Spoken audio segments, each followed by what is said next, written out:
Hi hello പുതിയൊരു വീഡിയോയിലേക്ക് എല്ലാവർക്കും സ്വാഗതം. എൻ്റെ പേര് പ്രണയാനു. അപ്പോൾ നമ്മൾ പഠിക്കാൻ പോകുന്നത് പ്രൊഫഷണൽ ഫാബ്രിക് പെയിൻറ്റിങ്ങിൽ തന്നെ ഷെയ്ഡിങ്സ് ആണ്. കഴിഞ്ഞ ക്ലാസ്സിൽ ഡബിൾ ഷെയ്ഡിങ് ട്രിപ്പിൾ ഷെയ്ഡിങ് എന്ന് പറഞ്ഞിട്ട് 2 ഷെയ്ഡിങ്സ് പഠിച്ചിട്ടുണ്ട്. ഇന്ന് നമ്മൾ നോക്കുന്നത് സെൻറ്റർ ഷെയ്ഡിങ് ആണ്. അപ്പോൾ എല്ലാവരും ഹെഡിങ് ഒക്കെ കൊടുക്കുക, സെൻറ്റർ ഷെയ്ഡിങ് എന്ന് കൊടുക്കുക.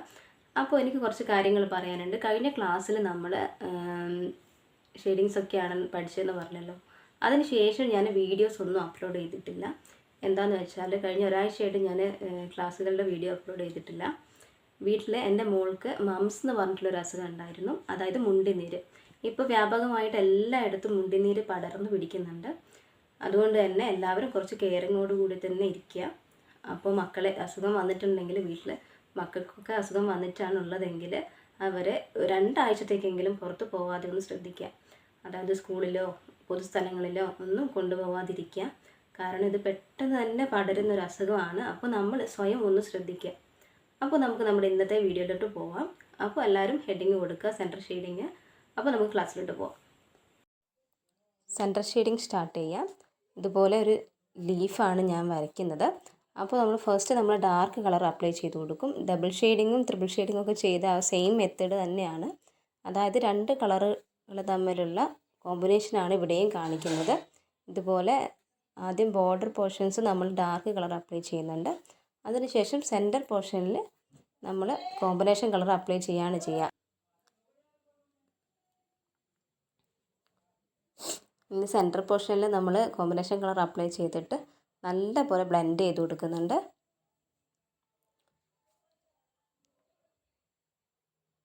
നല്ലപോലെ ബ്ലെൻഡ് ചെയ്യാം. നിങ്ങൾക്ക് കംഫർട്ടബിൾ ആയിട്ടുള്ള ഏത് ബ്രഷ് വേണമെങ്കിലും യൂസ് ചെയ്യാം കേട്ടോ. ബ്ലെൻഡിങ്ങിന് നമ്മൾ കൂടുതലും ഫ്ലാറ്റ് ബ്രഷാണ് യൂസ് ചെയ്യുക. അപ്പോൾ ഫ്ലാറ്റ് ബ്രഷ് യൂസ് ചെയ്യാൻ പറ്റുന്നില്ല, എന്താ പറയുക, നമുക്കൊരു ഫ്രീ ആയിട്ട് ചെയ്യാൻ പറ്റുന്നില്ല എന്ന് തോന്നുകയാണെങ്കിൽ റൗണ്ട് ബ്രഷ് വേണമെങ്കിൽ യൂസ് ചെയ്യാം കേട്ടോ. അപ്പോൾ ഇതുപോലെ നമുക്ക് നല്ലപോലെ ബ്ലെൻഡ് ചെയ്ത് കൊടുക്കണം.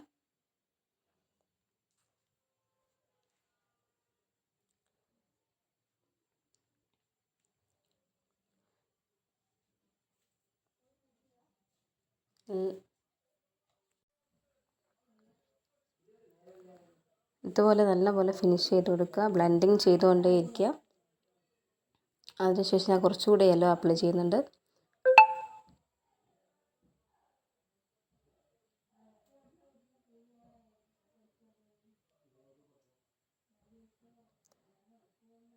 ഇതിനകത്ത് ശരിക്കും മനസ്സിലാവുന്നില്ല എന്ന് തോന്നുന്നു. അപ്പോൾ ഞാൻ ഒന്നുകൂടി സൂം ചെയ്ത് കാണിച്ചു തരാം. ഇങ്ങനെയാണ് നമുക്ക് കിട്ടേണ്ടത്. സെൻറ്ററിൽ നമ്മൾ കോമ്പിനേഷൻ കളറ് ഒരു ലൈറ്റ് ഗ്രീനായിട്ട് കാണുന്നുണ്ട്. ഔട്ട്ലൈനായിട്ട് നമ്മളിപ്പോൾ ഡാർക്ക് ഗ്രീന് കൊടുത്തിട്ടുണ്ട്. സാബ് ഗ്രീനാണ് ഞാൻ യൂസ് ചെയ്തിട്ടുള്ളത് കേട്ടോ. അപ്പോൾ നിങ്ങൾക്ക് ഇഷ്ടമുള്ള കളർ വെച്ചിട്ട് ചെയ്യാം. അപ്പോൾ കോമ്പിനേഷൻ കളറായിട്ട് യെല്ലോ വൈറ്റ് മാത്രം യൂസ് ചെയ്യാം. ഇനി ബ്ലൂ കളർ അപ്ലൈ ചെയ്തിട്ട് സെൻറ്ററിൽ വൈറ്റ് വെച്ചിട്ട് ഞാൻ ചെയ്ത് കൊടുക്കുന്നുണ്ട്. അതുപോലെ ചെയ്യുക. ഇതുപോലെ ഔട്ട്ലൈനിൽ നിന്ന് തുടങ്ങിയിട്ട് സെൻറ്ററിലോട്ട് കളർ അപ്ലൈ ചെയ്ത് വരിക. അതിനുശേഷം സെൻറ്ററിൽ കോമ്പിനേഷൻ കളർ അപ്ലൈ ചെയ്ത് കൊടുക്കുക. നേരത്തെ ചെയ്ത പോലെ തന്നെ സെൻറ്ററിൽ കളർ ആഡ് ചെയ്തിട്ട് നല്ലപോലെ ബ്ലെൻഡ് ചെയ്ത് കൊടുക്കുക കേട്ടോ. സെയിം മെത്തേഡ് തന്നെയാണ് നമ്മൾ യൂസ് ചെയ്യുന്നത്. ഇതുപോലെ സെൻറ്റർ പോർഷനിൽ മാത്രമേ ലൈറ്റ് കളർ ഉണ്ടാവുള്ളൂ. ഇതുപോലെ തന്നെ ചെയ്ത് പഠിക്കുക, നല്ലപോലെ പ്രാക്ടീസ് ചെയ്യുക. ഇതിന് ശേഷം ഇത് കഴിഞ്ഞാൽ ഞാൻ മോട്ടിഫിലേക്ക് അപ്ലൈ ചെയ്യുന്നത് ഞാൻ കാണിച്ചു തരുന്നുണ്ട്. കുറച്ച് ഭാഗം ഞാൻ കാണിച്ചു തരുന്നുണ്ട്, ബാക്കി ഞാൻ ഫിനിഷ് ചെയ്തിട്ടുള്ളതാണ് കാണിക്കുന്നത്. എന്താണെന്ന് വെച്ചാൽ ഭയങ്കര ലോങ് ആയിപ്പോവും വീഡിയോ. അതുകൊണ്ട് ഒരുപാട് നേരം കണ്ടിരിക്കുമ്പോൾ ഭയങ്കര ബോറിംഗ് ആയിരിക്കും. അതുകൊണ്ടാണ് ഞാനിപ്പോൾ ഈ ഒരു മോട്ടിഫിലേക്ക് അത് അപ്ലൈ ചെയ്യുന്നുണ്ട്. ലീഫിൻ്റെ മോട്ടിഫാണ്. ലീഫ് കൊണ്ട് ഒരു ഫ്ലവർ പോലത്തെ ഒരു ഡിസൈനും ഉണ്ട്. അപ്പോൾ അത് ഞാൻ കാണിച്ചു തരാം. ഇതുപോലെ ചെയ്യുക. സെൻറ്ററിൽ ഞാനിപ്പോൾ കോമ്പിനേഷൻ കളറായിട്ട് യെല്ലോ തന്നെയാണ് യൂസ് ചെയ്യുന്നത് കേട്ടോ.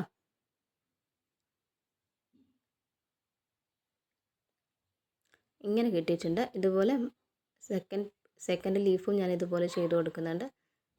നിങ്ങൾക്ക് ഈ സെയിം മോട്ടീഫ് എടുക്കണമെന്നില്ല, വേറെ ഏത് മോട്ടീഫ് വേണമെങ്കിലും യൂസ് ചെയ്യാവുന്നതാണ്. ഡിഫറെൻറ്റ് മോട്ടീവ്സൊക്കെ എടുത്തിട്ട് ചെയ്ത് നോക്കുക. അപ്പോൾ നമുക്ക് കൂടുതൽ ഐഡിയാസ് വരും. അതുകൊണ്ട് ഡിഫറെൻറ്റ് മോട്ടീവ്സ് തന്നെ എടുത്തെടുത്ത് ചെയ്യാം.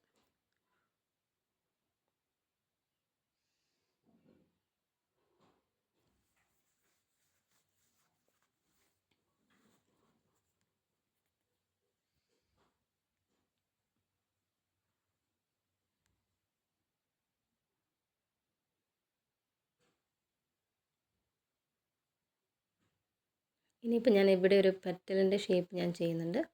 ബ്ലൂ വൈറ്റ് കോമ്പിനേഷൻ തന്നെയാണ് ഇത്. നിങ്ങൾക്ക് വേണമെങ്കിൽ മയിലിൻ്റെ മോട്ടിഫിലൊക്കെ ഈ ഒരു കളർ കോമ്പിനേഷൻ കൊടുക്കാൻ നല്ല ഭംഗിയുണ്ടാവും. അങ്ങനെയൊക്കെ ഒന്ന് ചെയ്ത് നോക്കുക കേട്ടോ. ഡിഫറൻസ് മോട്ടിഫ് ചെയ്ത് നോക്കുക. ഇതുപോലെ ജസ്റ്റ് ഒരു 1 ഡാബ് മാത്രമേ ഞാൻ വൈറ്റ് ആഡ് ചെയ്യുന്നുള്ളൂ. അതിനുശേഷം ബ്ലെൻഡിങ് ആണ് ചെയ്ത് കൊടുക്കുന്നത്.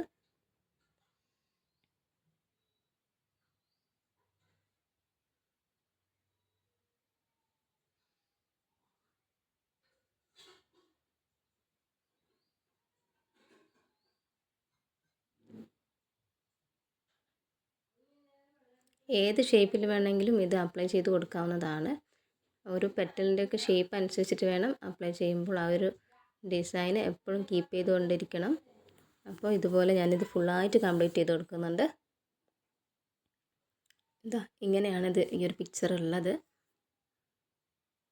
ഇതുപോലെ ഇതാണ് ഇതിൻ്റെ ഫൈനൽ ലുക്ക്. അപ്പോൾ ഇതുപോലെ എല്ലാവരും ചെയ്ത് പഠിക്കുക. ആദ്യം സിംഗിൾ പെറ്റൽ ചെയ്ത് നോക്കും. ഇന്നത്തെ ക്ലാസ് എല്ലാവർക്കും മനസ്സിലായെന്ന് വിചാരിക്കുന്നു. അപ്പോൾ അതുപോലെ തന്നെ എൻ്റെ വീഡിയോസ് ഇതുവരെ കാണാത്തവരൊക്കെ ഉണ്ടെങ്കിൽ ഒന്ന് സബ്സ്ക്രൈബ് ചെയ്യാം. അതുപോലെ ഈ വീഡിയോ നിങ്ങൾക്ക് ഉപകാരപ്രദമാണെന്ന് തോന്നുകയാണെങ്കിൽ ഒന്ന് ലൈക്ക് ചെയ്യുക കേട്ടോ. നിർബന്ധിക്കുന്നില്ല, ലൈക്ക് ചെയ്യണമെന്ന് തോന്നുകയാണെങ്കിൽ ഒന്ന് ലൈക്ക് ചെയ്യുക. അതിനോടൊപ്പം തന്നെ കമൻറ്റും കൂടെയും ചെയ്യുക. എല്ലാവരുടെ കമൻസിനും ഞാൻ റിപ്ലൈ തരുന്നതായിരിക്കും. എന്തെങ്കിലും ഡൗട്ട്സോ അങ്ങനെ എന്തെങ്കിലും ഉണ്ടെങ്കിൽ ഒന്ന് കമൻറ്റ് ചെയ്യുക കേട്ടോ. അപ്പോൾ പുതിയൊരു വീഡിയോ ആയിട്ട് നമുക്ക് വീണ്ടും കാണാം. Okay, by.